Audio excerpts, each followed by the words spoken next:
दोस्तों, हमारी आज की कहानी है अरे पगली मायका भाभी से नहीं होता। सोनल की भाभी सोनल को 4 बार फोन कर चुकी थी, पर सोनल फोन ही रिसीव नहीं कर रही थी। बाद में जब सोनल किचन से बाहर आई तो देखा उसकी भाभी के 4 मिस कॉल है लगातार। यह देखकर वह घबरा गई, क्योंकि उसकी भाभी को पता होता है कि अगर सोनल 2 बार में फोन नहीं उठाती है तो इसका मतलब यही है कि वह अपने काम में व्यस्त है और या फिर फोन से दूर है। अब सोनल का मन घबरा रहा था, क्योंकि भाभी के 4 फोन लगातार आने से उसे टेंशन हो गई थी, क्योंकि सोनल की मम्मी की तबीयत इन दिनों ठीक नहीं चल रही थी। अभी 2 दिन पहले ही सोनल अपनी मम्मी से मायके में मिलकर आई थी, फिर भी सोनल ने हिम्मत करते हुए अपनी भाभी को फोन लगाया और फोन जैसे ही भाभी ने उठाया तो सोनल ने रोते हुए कहा, दीदी, मम्मी जी हमें छोड़कर चली गई है। रात को अच्छे से सोई थी, सुबह आपके भैया और मैंने खूब उठाने की कोशिश की पर वह नहीं उठी।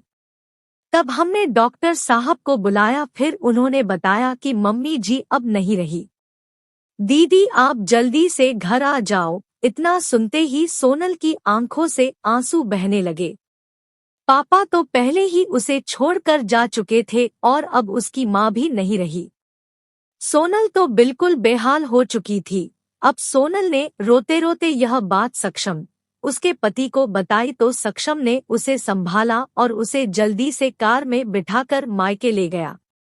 सोनल जैसे ही अपने घर पहुंची तो अपनी मां के शरीर को देखकर उससे लिपट गई और खूब रोई। आखिर में सक्षम ने उसे किसी तरह समझाया और मां का अंतिम संस्कार किया।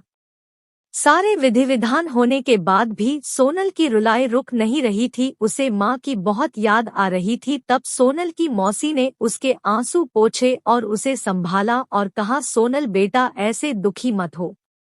दीदी नहीं रही तो क्या हुआ, मैं हूं ना तेरी मौसी। मेरा घर भी तेरा मायका है। तेरा जब मन करे तब आ जाना अपनी मौसी के पास। वैसे कहते भी तो है ना, मौसी मतलब माँ जैसी।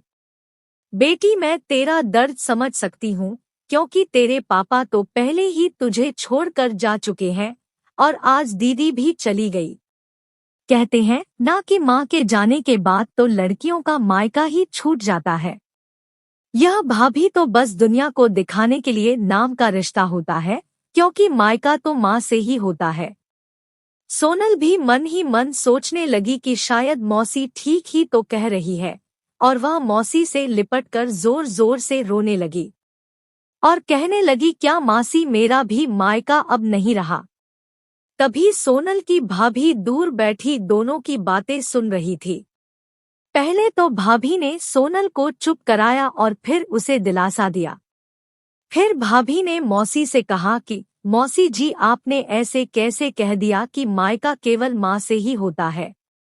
मैं मानती हूँ कि माँ का स्थान कोई नहीं ले सकता, लेकिन अभी दीदी के भैया भाभी जिंदा है और जब तक हम हैं दीदी का मायका हमेशा बना रहेगा। मैं पूरी कोशिश करूंगी दीदी को मम्मी जी की तरह प्यार और सम्मान देने की, और दीदी जब चाहे तब यहाँ आ सकती है। यह घर कल भी उनका था, आज भी है और कल भी रहेगा। मौसी जी मैं भी एक बेटी हूँ और मेरा भी मायका है, और मैं अच्छे से जानती हूँ कि हम बेटियों के लिए मायका कितना महत्वपूर्ण होता है। मौसी जी आप दीदी को अपने घर जरूर बुलाइए, पर उन्हें अपने भैया भाभी के प्यार से दूर मत करिए।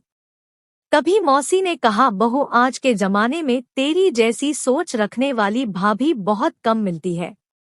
मुझे माफ कर दे, मैंने सोनल को गलत राह दिखाई।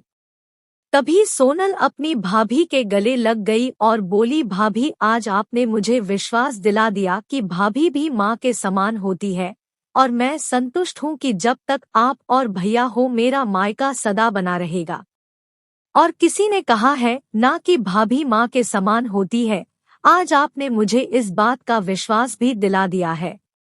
दोस्तों, यह कहानी आपको कैसी लगी जरूर बताइएगा, और अच्छी लगे तो वीडियो को लाइक और चैनल को सब्सक्राइब जरूर कीजिएगा।